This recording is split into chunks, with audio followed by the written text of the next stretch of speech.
প্রভু যিশুকে কিভাবে জানলাম, আমার জীবনের সাক্ষ্য আজ আমি তোমাদের সঙ্গে শেয়ার করব। ইফেসীয় চ্যাপ্টার 1:4 লেখা আছে, ঈশ্বর জগৎ সৃষ্টি করার আগে খ্রিস্টের মধ্যে দিয়ে আমাদের বেছে নিয়েছেন। পিতা সৃষ্টি করার আগেই আমাদেরকে বেছে নিয়েছেন। আর সামসঙ্গীতের 139:13 লেখা রয়েছে কি, মায়ের গর্ভে তুমি আমার দেহকে রচনা করেছো। তো পিতা আমাদের সৃষ্টির আগে থেকে আমাদেরকে পিতা সিলেক্ট করে রেখে দিয়েছিলেন। তাই পিতাকে যে সময় জানলাম যে কে সে সময়টা হলো, বাই দ্য ওয়ে, আমি মহুয়া, আমি দুর্গাপুরের মেয়ে, আর শান্তিনিকেতন থেকে পড়াশোনা করা, আর এখন আমি বম্বেতে আছি। আর আমার বিয়ে হয় 1993-তে, আর 1995-এ আমার বড় ছেলে হয়, আর তারপরে 2006-এ আবার আমি কনসিভ করি। তো আমার বেশ, আমি তখন প্রেগনেন্ট, আর বেশ চলছিল, সমস্ত কিছু মিলিয়ে চলছিল।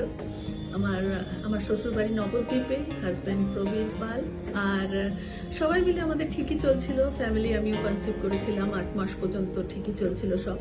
8.5 মাসের সময় এসে জানতে পারলাম যে আমার যে গর্ভে যে সন্তান রয়েছে তার হার্টের মেজর প্রবলেম। প্রায় সবই ডাক্তাররা বলে দিল যে এখান থেকে আর বাঁচানো যাবে না, কোনো রাস্তাই নেই এই বাচ্চাকে বাঁচানোর। নানান রকম ট্রিটমেন্ট হলো, নানান রকম কিছু হলো, কিন্তু কিছুতেই আর কোনো জায়গা থেকেই যেন কোনো পজিটিভ সাইন আমরা পাচ্ছিলাম না। তো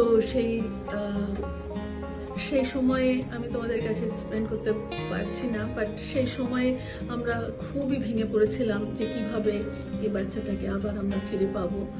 তো সেই সময় আমি এখানে বম্বের অম্বরনাথে থাকি। সেই সময় আমাদের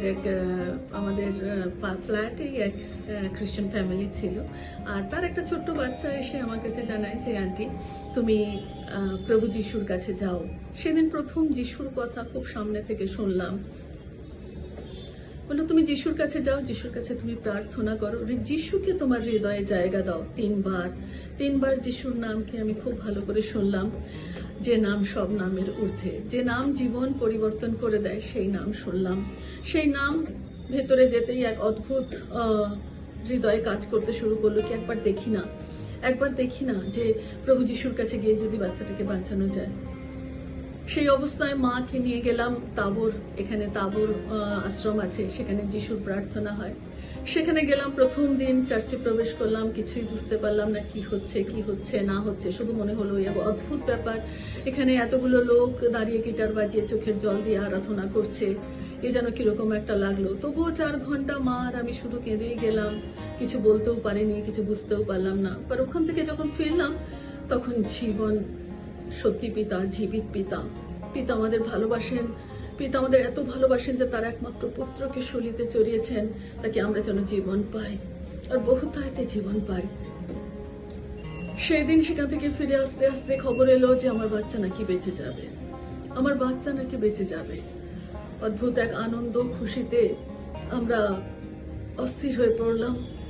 তারপরে কমিউনিকেট হলো আমাদের ডক্টর দেবী শেট্টি, নারায়ণের হৃদয়ালয় দেবী শেট্টি, রাকেশ শর্মার সঙ্গে।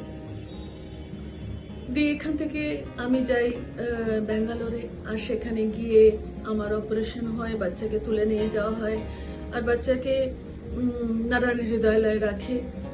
আর ডাক্তার বলে বাচ্চা অনেক সাস্টেন করে গেছে। তারপরে 15 দিনের দিন আমার ছোট ছেলে রামানুজের ওপেন হার্ট সার্জারি হয়। প্রায় 9.5 ঘন্টা ওপেন হার্ট সার্জারি হয়, আর সেই সার্জারি সাকসেস হয়। আর আজকে আমার ছোট ছেলে রামানুজ 19 বছর হলো, একদম সম্পূর্ণ সুস্থ, সম্পূর্ণভাবে রামানুজ সুস্থ সবল। তো প্রভুকে অনেক ধন্যবাদ, সেই ঘটনা আমাদের সবার হৃদয় পরিবর্তন করে দিয়েছে। আমরা সবাই, প্রবীর, আমি, আমার সন্তানরা সবাই আমরা প্রভু যিশুকে গ্রহণ করেছি। তাকে আমরা আমাদের জীবনকে সমর্পণ করে আগে আমরা যিশুর পথে আমরা আগে চলেছি। থ্যাংক ইউ, ধন্যবাদ সবাইকে। জয় যিশু।